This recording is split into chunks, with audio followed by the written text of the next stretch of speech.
তাড়াতাড়ি খা। আমি সে দেখলে নীতি কাটা শুরু করে দিবি নি। হাতের মধ্যে হাত ঢুকা দিস কে? মুড়ি কটা পুড়ি গেছে, কবে চাইছিলাম। এ কি আম্মা, রোজা রমজানের দিনে আপনারা দুজনে কি করছেন? আইসলো মা, এখন জ্ঞান দেওয়া শুরু করবি। এর জন্য তো চুরি করে খায়ও শান্তি নাই। যন্ত্রণায় মরে যাই। রোজা রমজানের দিন, আরে রোজা রয়েছে তুমি, রমজান রয়েছে আরেক বাড়ি। আমার এত কিসের চিন্তা? হ্যাঁ, খাবি দাও তো। বুঝলাম না, আপনারা দুজনই সেহরিতে উঠে খাবার খেলেন, আমার কাছে প্রতিজ্ঞা করলেন, আমার থেকে নিয়তটা শিখলেন যে আপনারা রোজা থাকবেন, আর অথচ আপনারা রোজা থেকেও চুরি করে মুড়ি খাচ্ছেন। তো মনে করো কি, ওই যে ভাজা হয়েছে মুড়ি কড়া, এই মুড়ি কড়া পুড়ি গেছে। এই পুরা পুরা মুড়ি সুদি সুদি খাতে হারে স্বাদ লাগে।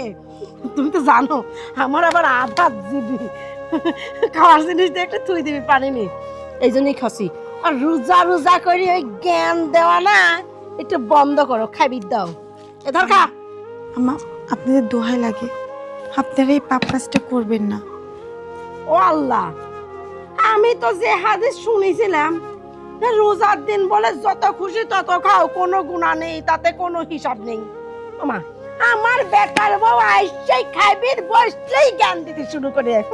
সাতা আসলেই জ্ঞান দিতে শুরু করে। তোমরা তো কিন্তু আসেই কোনতেন, তোমার বাপকে জ্ঞানের স্কুলে পড়াইছিলি তোমার? হ্যাঁ হ্যাঁ, আপনি যেটা ভাবছেন সেইটাই, কারণ আমার বাবা মা আমাকে সুশিক্ষায় শিক্ষিত করছে, আমাকে সব জ্ঞানই দিয়েছে, কোনটা ভালো কোনটা মন্দ। আর আপনি যে একটা কথা বললেন যে রোজার মাসে নাকি আল্লাহ বলছে খাওয়ার কোনো হিসাব নেবে না, হ্যাঁ এটা ঠিক, তবে এটা বলেনি যে রোজা না রেখে আপনি সব সময় খাবেন। আল্লাহ বলছে সারাদিন রোজা রেখে আপনি যখন রোজা ভাঙবেন, ইফতারির পর থেকে আপনি সারা রাত আপনি যা ইচ্ছে তাই খেতে পারবেন। খাই দেয় কোনো কাম পাইলাম না, ইফতারি পরিসরে সারা রাত খাবো, সারা রাত খাবো। আমার তো ঘুম পাড়া নেই, ঘুমাবো লাই কথা দেখি চিন্তা। আমার তো খাওয়ার সাথে সাথে ঘুম ধরে যায়। সারা রাত এত পেছাল বাদ দাও তো, খিদে লাগছে খাবে দাও। ও মা, দাও তো, মুড়ি দাও তো। আপু, এটা তুমি কি করছো? তোমার যে বয়সটা, সেই বয়সটাতে তুমি রোজা রাখবা, তুমি আরো তোমার মাকে বলবা, আমাকে উল্টো বলবা। কারণ আমি সবসময় দেখেছি একটা শ্বশুর বাড়িতে শাশুড়ি ননদ এরাই বৌমাকে বোঝায়, আর আমার বেলায় সবসময় উল্টো। আমি নিজে এসে আমার শাশুড়িকে আমার ননদকে বোঝাই, কিন্তু তাদের কাছে আমার কথাগুলো জ্ঞান মনে হয়। তোমার কি মনে হচ্ছে আমার মেয়ে বুড়ি হয়ে গেছে, এমন ভাবে কথা চালান করতেছাও যে এই বয়সে তোমার রোজা রাখবে? আমার মেয়েকে বুড়ি হয়ে গেছে, তোমার বাপ মা তোমাকে পাকা শাড়ি বিয়ে দিয়েছে, আমার মেয়ে তো পাইকে যায়নি যে আমার মেয়ে বিয়ে দিয়ে দেবো, আমার মেয়ে রোজা থাকা লাগবে। আমি এত বড় একটা কথা বললাম, আমি কিন্তু সত্যি সত্যি মরে যাবো না। ওরে আল্লাহ, খবরদার কিছু না, তুই খা মা, খা খা খা। আমি তোর হয়ে কথা করছি, আমি কথা করছি, শোনা বৌমা। আর একবার যদি নামাজ রোজা নিয়ে জ্ঞান দিবি আইছ, তোমার জ্ঞানের ভান্ডার সিঁড়ি আমি ফাটা ফাটা করে দেবো না কিন্তু। আম্মা, আপনাদেরকে আমি জাস্ট কয়েকটা কথা বলবো, আমার কথাগুলো একটু মনোযোগ দিয়ে শুনুন।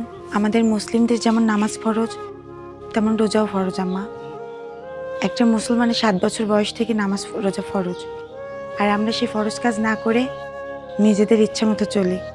আপনারা কি ভুলে যাচ্ছেন যে আল্লাহ আমাদেরকে সৃষ্টি করেছেন তার ইবাদতের জন্য, আমাদেরকে দুনিয়াতে পাঠানোর একমাত্র উদ্দেশ্য তার ইবাদত করার জন্য, আর আমরা তার ইবাদত না করে নিজেদের ইচ্ছা মতো পথে ঘোরাফেরা করি, চলাফেরা করি।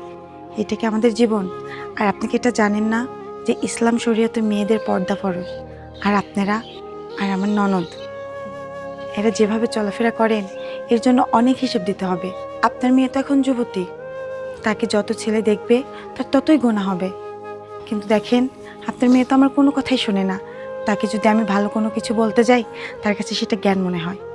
এই যে বোন, এই যে তুমি তোমার চুলগুলা খোলা রাখছো, কি জামা পরে আছো এগুলা? তোমার কি লজ্জাবোধ করে না? বাড়িতে তোমার ভাই থাকে, বাবা থাকে, তাদের সামনে এগুলো পরে কিভাবে যাও? আমি তো পারি না। দেখো, তুমিও একটা মেয়ে মানুষ, আমিও একটা মেয়ে মানুষ। তোমাকেও তোমার বাবা মা যেমন বড় করছে, আমাকেও কিন্তু আমার বাবা মা তেমন বড় করছে। আসলে তোমাকে দোষ দিয়ে কি বলবো? দোষ তো তোমার বাবা মায়ের, যারা তোমাকে শাসন করে না।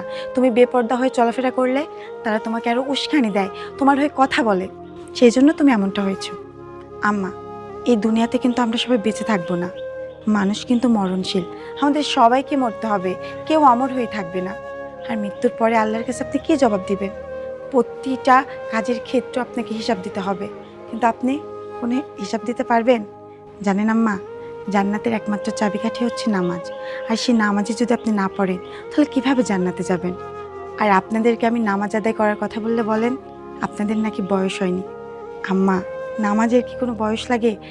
আর শেষ বয়সে যদি নামাজ পড়তে চান, তার আগেই যদি আল্লাহ আপনাকে দুনিয়ার বুক থেকে নিয়ে যায়, তখন কি করবেন? দেখেন আম্মা, আমি তো এবারই বউ, আমি কখনোই চাইবো না যে আমার সংসারের মানুষজন খারাপ পথে যাক। আমি চাই সবাই হেদায়েতের পথে আসুক। আর জানেন কি, আমরা যদি সবাই মিলে হেদায়েতের পথে চলি তাহলে আমাদের সংসারে অশান্তি, ঝগড়া, বিদ্বেষ কিছুই থাকবে না। তাই আপনাদের কাছে আমি অনুরোধ করে বলছি, আমার কথাটা ফেলেন না। আপনি আমার কথা অনুযায়ী, আপনি বেশি না, একটা সপ্তাহ নামাজ রোজা আদায় করুন, দেখুন আল্লাহ নিজে থেকেই আপনাকে পরিবর্তন করে দেবে। ঠিকই তো কইছো বৌমা, আমরা তো সবসময় বেপরদায় থাকি, নামাজ কালাম পড়িনি, রোজাটাও থাকিনি। আচ্ছা, এত সুন্দর করে কেউ তো কোনোদিন বুঝায়নি, যেই বুঝাই বেড়াইছে টেনস করে কথা কয়ে বুঝাই বেড়াইছে। এত সুন্দর করে যদি কেউ আগে বুঝাইতে, মনে হয় আগে আমরা হেদায়েতের পথে আসতাম, নামাজ কালাম পড়তাম। জানো, আজ তোমার এই বোঝানিগুলি মনে হচ্ছে কি কান দিয়ে ঢুকে একবারে আমার দিলের মধ্যে একবারে গাইতে গেছে, দিলের মধ্যে মনে হচ্ছে আটকে রয়েছে। এই কথাগুলি আর কোনোদিনও মুছবি না। আমরা রোজা ভাঙবো না, নে সেরির সময় খায়ে রোজা থাকবো 7 দিন না। আমি এই আজকের দিন 5 ওয়াক্ত প্রতিদিন নামাজ পড়বো, আর কালকের দিন রোজাটাও থাকবো। এই মুড়ি পাম রাখ রাখ রাখ। আর আমরা এখন মুড়ি খাবো না, নে একবারে আমরা ইফতারের সময় মুড়ি খাবো। তো ভাবি ঝাল ঝাল করি তো মা হবে, তখন খাবো না। হ্যাঁ বৌমা। ও মা, তাহলে চলো একসাথে সবাই আজকে রান্না করব, রান্না করে একসাথে ইফতারি করব। চলো মা। আগে আসরের নামাজটা পড়া লাগবে, তারপরে গান আনতে যাবো। কি করবো মা? হ্যাঁ আম্মা, আজান হয়ে গেছে, চলুন আমরা সবাই মিলে আগে নামাজ আদায় করি। চল চল চল চল। চলো।